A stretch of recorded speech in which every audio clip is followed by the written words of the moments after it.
श्री हरि के चरणों में नमन। स्वागत है आपका अपने चैनल श्री ग्रंथ ज्ञान में। आज हम माघ मास महात्म्य अध्याय 10 के बारे में जानेंगे, जिसमें विकुंडल द्वारा यमदूत से पूछने पर उसके सवालों के जवाब यमदूत किस प्रकार देते हैं, जानेंगे इस अध्याय में। तो यमदूत कहने लगे कि हे वैश्य, एक बार भी गंगा जी में स्नान करने से मनुष्य सब पापों से छूटकर अत्यंत शुद्ध हो जाता है।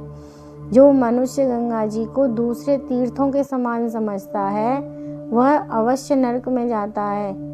भगवान के चरणों से उत्पन्न हुई गंगा जी के पवित्र जल को श्री शिव जी अपने मस्तक में धारण करते हैं। वह ब्रह्मा जो संदेह रहित प्रकृति से अलग और निर्गुण है, ब्रह्मांड में उनकी समानता किससे हो सकती है। गंगा जी का नाम हजारों योजन दूर से ही लेने वाला नरक में नहीं जाता।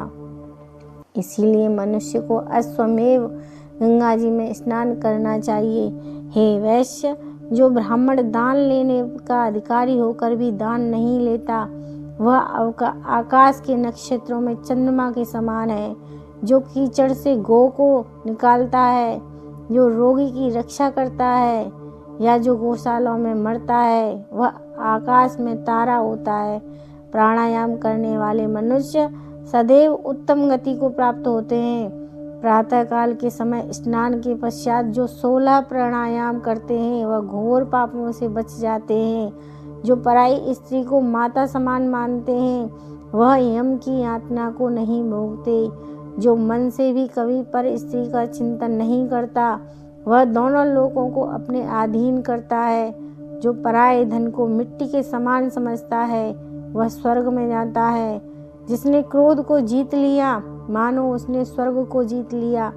जो माता पिता की सेवा देवता तुल्य करता है वह यम द्वार नहीं देखता, और जो गुरु की सेवा करते हैं वह ब्रह्मलोक को प्राप्त होते हैं। शील की रक्षा करने वाली स्त्री धन्य है। शील भंग करने वाली स्त्री यमलोक को जाती है। जो वेदों और शास्त्रों को पढ़ते हैं या पुराण और संहिता पढ़ते हैं और सुनते हैं तथा जो स्मृति का व्याख्यान और धर्मशास्त्र समझते हैं या जो वेदांत में लीन रहते हैं वह पाप रहित होकर ब्रह्मलोक को प्राप्त होते हैं। जो अज्ञानियों को वेद शास्त्र का ज्ञान देते हैं वे देवताओं से भी पूजित होते हैं। यमदूत ने कहा कि वैश्य श्रेष्ठ यमराज ने हमको वही आज्ञा दे रखी है कि तुम किसी वैष्णव को मेरे पास मत लाओ। हे वैश्य, पापी लोगों को इस संसार रूपी नरक को पार करने के लिए भगवान की भक्ति के सिवाय दूसरा कोई उपाय नहीं। भगवान की भक्ति न करने वाले मनुष्य जो चांडाल के समान समझना चाहिए। भगवान के भक्त अपने माता पिता दोनों के कुलों को ताड़ देते हैं और उनको नरक में नहीं रहने देते। और जो मनुष्य वैष्णव का भोजन करते हैं वे भी भगवान की कृपा से श्रेष्ठ गति को प्राप्त होते हैं। बुद्धिमान को सदैव वैष्णव का अन्न खाना चाहिए। इससे बुद्धि पवित्र होकर मनुष्य पाप नहीं करता।